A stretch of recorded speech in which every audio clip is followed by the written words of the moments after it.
Hello, classic rock fans. I am reporting a couple of days after seeing Dean Delray's Bon Scott tribute show at the Avalon Hollywood in Los Angeles, California.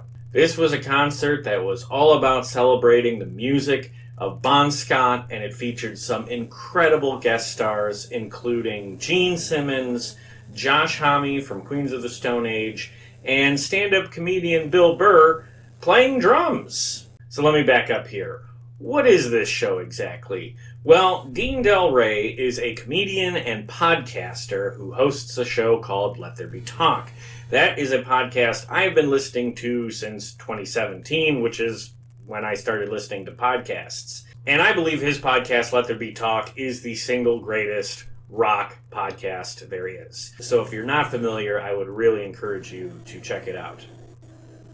Now, since doing this podcast and being a stand-up comedian, Dean has made a lot of connections and has been able to do these Bon Scott tribute shows basically every year or every other year. And for as long as I've been listening to his show, he would talk about doing these concerts, and I would always think, man, I would love to get out to LA to see one of these. But I don't travel too often for concerts.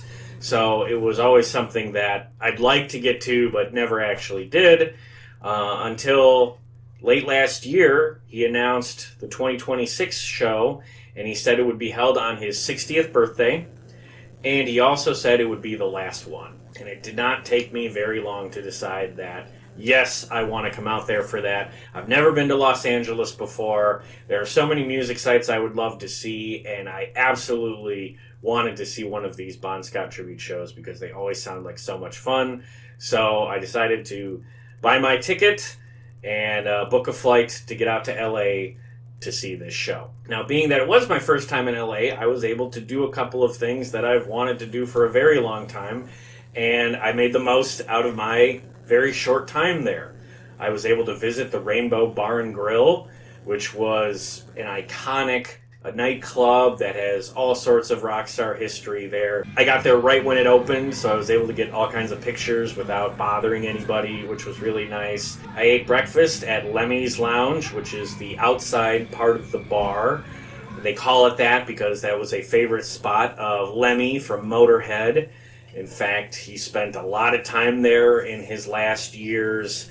It was such a favorite spot that when he was diagnosed with cancer, the owner of the Rainbow Bar and Grill moved Lemmy's favorite video poker machine from the bar to his apartment, and that's what Lemmy was playing when he actually passed away.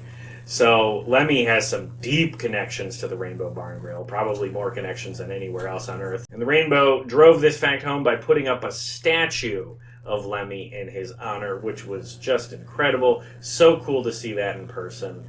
After breakfast, despite it being kind of early, I ordered a Lemmy, Jack and Coke, and had that in Lemmy's honor. Very cool place. I was not able to sneak up into the lair that is up near the bathrooms of the place, which was a hideout area for various rock stars who would crawl up in this little spot and basically just do drugs. But sometimes you can sneak up there, but there were so few people at the bar that I wasn't able to, ask them to open the door or anything. Not a big deal. You can see other YouTubers who've, got up into that spot and filmed it.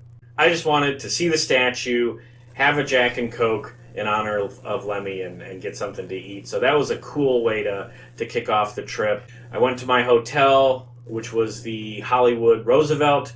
Beautiful hotel. Great place to stay. And after I dropped my stuff off, I checked out some Warren Zevon sites. I walked over by the Princess Grace Apartments, which used to be the Hollywood Hawaiian Hotel, which is a location that Warren Zevon lived at for a period of time and wrote about in his song Desperados Under the Eaves. It is a residence, so I didn't stay there for very long. I didn't want to bother anybody by taking too many pictures, so just a quick visit. And then I walked a little further away to another location that is referenced in the same song, Gower Street. In the song, the lyrics go, "Look away down Gower Avenue, look away." Warren changed it from Gower Street to Gower Avenue because that sounded better. Artistic license, but absolutely inspired by a real location. So I had to get over to Gower Street to look away down Gower Avenue. After that, I went to Amoeba Records, which was nearby. That's not a Warren Zevon site. That's just a famous and awesome record store. So I popped in there, got a couple of souvenirs, some Jimmy Buffett CDs. I guess it is kind of a Zevon site for my purposes because I got one of his albums there and this Bob Seger record as well. After that, I met up with my friend Stephanie Myers from the Songfacts podcast for a quick beer and a piece of pizza before I had to get to the show. Stephanie was on this podcast last year to talk about a Jimmy Buffett album that we're both fans of, and previous to that we did a Halloween episode, and I have contributed to the Christmas episodes of her podcast, the Songfacts podcast. So it was great to meet up with a fellow Pantheon podcaster and a good friend. We definitely want to have her back on the show at some point, so keep an eye out for that. I'm sure we'll figure something out later down the line. Okay, let's get to the main event. The concert I flew halfway across the country to see, Dean Delray's 60th birthday bash, which is his final tribute to Bon Scott. This was at the Avalon Hollywood, which is a fantastic venue. On each wall, they had these massive digital picture screens where they had awesome pictures of Bon Scott, which absolutely added to the whole vibe of the night. Very cool to see those pictures. They definitely gave the venue an appropriate aura when you came into the room and saw all that stuff for the first time. I was not one of the first people to the show, so the floor for the general admission area was pretty crowded. So I went up to the balcony, which works for me. I typically prefer the balcony. And I was able to find a seat with a great line of sight. And the show opened with some comedy. There was actually seats in the general admission area for the floor, and that was so people could sit while watching the stand-up comedians. The show opened with a couple of comedians that Dean knew. Then Dean came out and did a short set, and then Bill Burr came out and did a few minutes. So that was pretty great, seeing arena comedian Bill Burr do about 15 minutes included in the ticket price. I really enjoyed that. So a very cool and appropriate way to open the show. If you listen to Dean's podcast, you'll know that stand-up comedy is his career. It's incredibly important to him, and he has a lot of comedians on the podcast. So I don't think a show like this would really be complete without that stand-up element.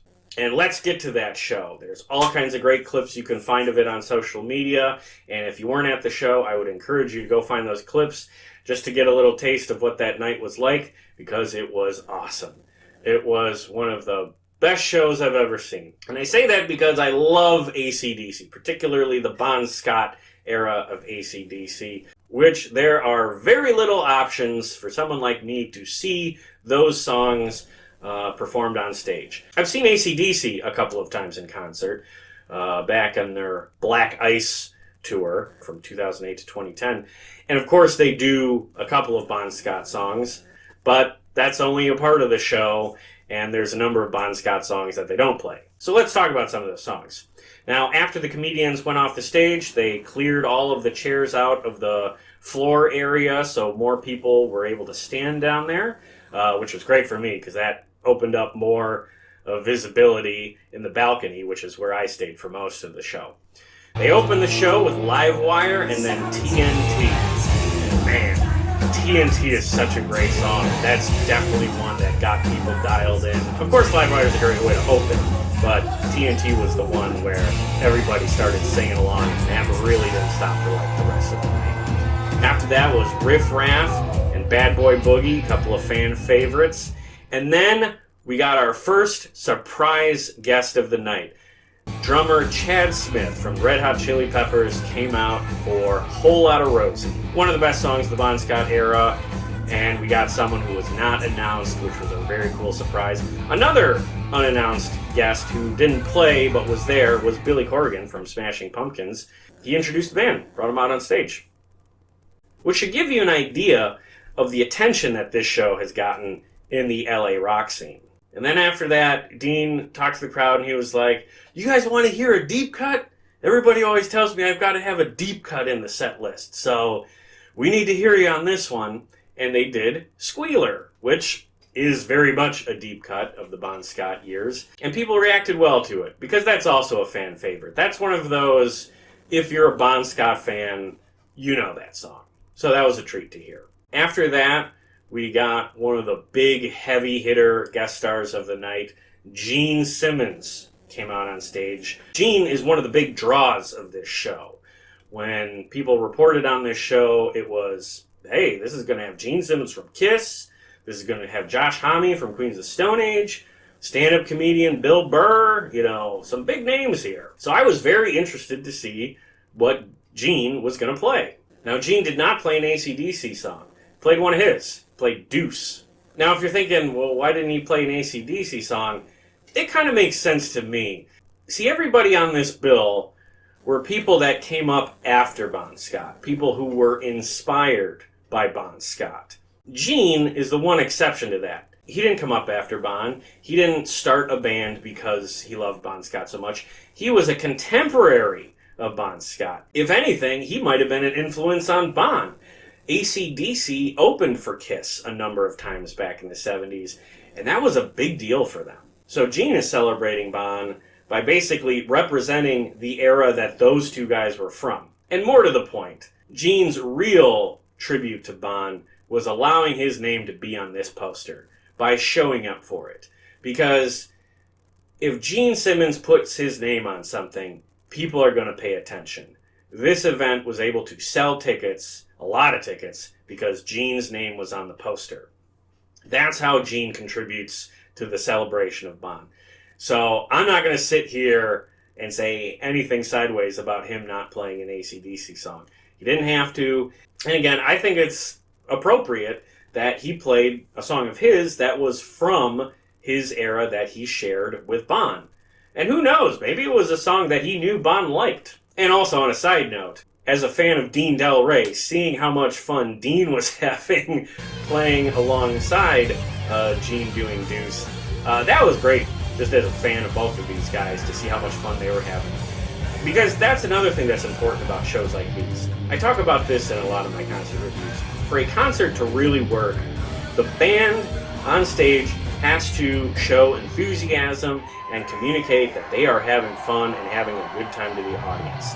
Because the audience feeds off of that, and then the cheers and applause from the audience go back to the artists. The artists can feed off of that enthusiasm. It's very much a give and take. You need that from both parties. So seeing how much fun Dean was having playing Deuce alongside Gene was absolutely something that the audience could feed off of. We could see how much fun these guys were all having together on stage, and that got us engaged and got us cheering and applauding for what was going on. And it was just a good vibe. It was a good feeling. It's what live music is all about. So hopefully there wasn't anybody in the crowd who was, kicking dirt because Gene played one of his songs instead of one of Bon's. It was a big deal for Gene to be there. And Deuce is also a great song. So if you're a 70s rock fan, there's nothing to complain about. Good moment for the show. After that, Bill Burr came out on stage to play drums for a number of songs, and that started with Sin City, one of my favorite Bon Scott era AC/DC songs. Very cool to see Bill Burr on drums. If you didn't know, Dean interviewed some of the guys from AC/DC a couple of years ago, including drummer Phil Rudd. And when he was interviewing Phil Rudd, Dean brought Bill Burr onto the podcast so Bill could ask Phil Rudd a couple of questions about drumming. As a listener, that was a very cool moment. So obviously Bill Burr is a big fan of AC/DC, and it was great to see him play drums for a couple of songs. By the way, the drummer he took over for was Steve Gorman from the Black Crowes. So just a star-studded lineup all the way through. This was a very cool all-star band. After Sin City, the next song was Dirty Deeds Done Dirt Cheap, and we got a new guest vocalist, Alison Mosshart. Allison has been in a couple of bands. I'm not terribly familiar with her, but I will say she nailed it, did a great job singing Dirty Deeds. And also, I thought it was very cool that Dean found a female vocalist to take over for a song, because AC/DC has this reputation for being like a guy's band, but that is not the whole story, not by a long shot. Like, Bon Scott used to dress up in drag for some of their shows, and they have tons of female fans. There's a number of all-female AC/DC tribute bands. So yeah, this band definitely has its feminine side, and that's a good thing, and it was very cool to see that represented in the show. And to drive the point home, I think Dirty Deeds is the best song in AC/DC's catalog for a woman to sing, so an inspired pick on top of everything else. After that was another one of my all-time favorite Bon Scott AC/DC songs, Hell Ain't a Bad Place to Be. Hey! Just great. Dean sounded great. I guess this is the point where I should compliment Dean's singing. Singing like Bon is rough on the vocal cords. And keeping that in mind, he sounded great. He wasn't struggling at all, and he sounded like Bon. Not everybody can do that. So, yeah, compliments to Dean on his singing. Like, he nailed it all the way through. Didn't miss a step.